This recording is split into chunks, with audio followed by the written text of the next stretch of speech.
monkeypox. New Jersey has 45 probable and confirmed cases, according to the Department of Health, a number that's been going up every week.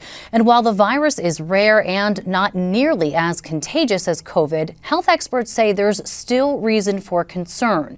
The dean of Rutgers School of Public Health says there's plenty to be learned from the coronavirus response that could help the state contain the monkeypox outbreak. And Dr. Perry Halkitis joins me now. Let me ask you first about messaging. You have some folks who say it's misleading, being alarmist about this virus, and others, including yourself, who say there's not enough out there. So the messaging about monkeypox is complicated. So on the one hand, I would argue that we have to be very clear in our direction about monkeypox and what it's doing in our population.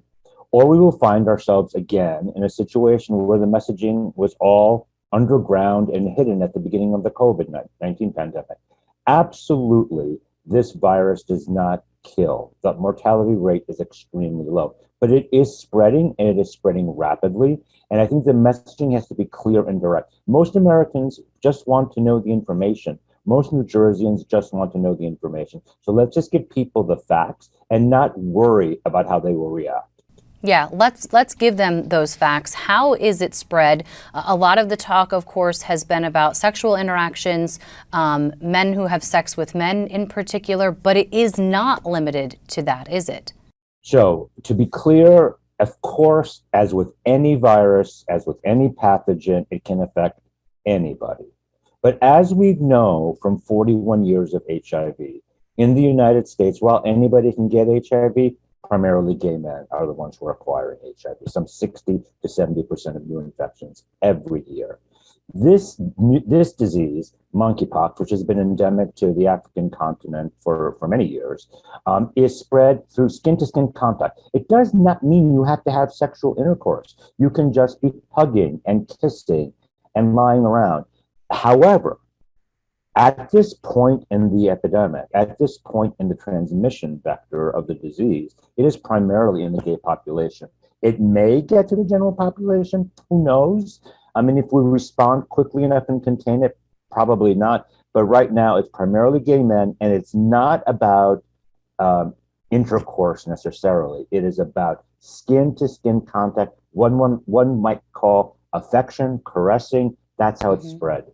How do you recommend the state go about minimizing the stigma that has been attached to this? Yeah, so I think first and foremost, saying it is not a gay disease is really, really crucial. Being really clear on how it spreads, skin-to-skin contact, but at the same time, respecting the fact that gay men are being unduly burdened by this, right?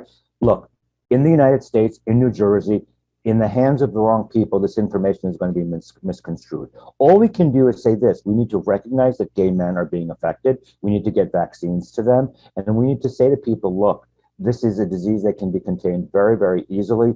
But let's not just point at gay men, because honestly, this disease could have started anywhere, at a straight wedding, at a quinceañera, at a barbecue. It just so happened that it was in Portugal at an event where somebody, I would suggest, somebody likely from the African continent was participating, and the disease spread. And it happened to be gay men, but it could have been any population. What do you think people need to know?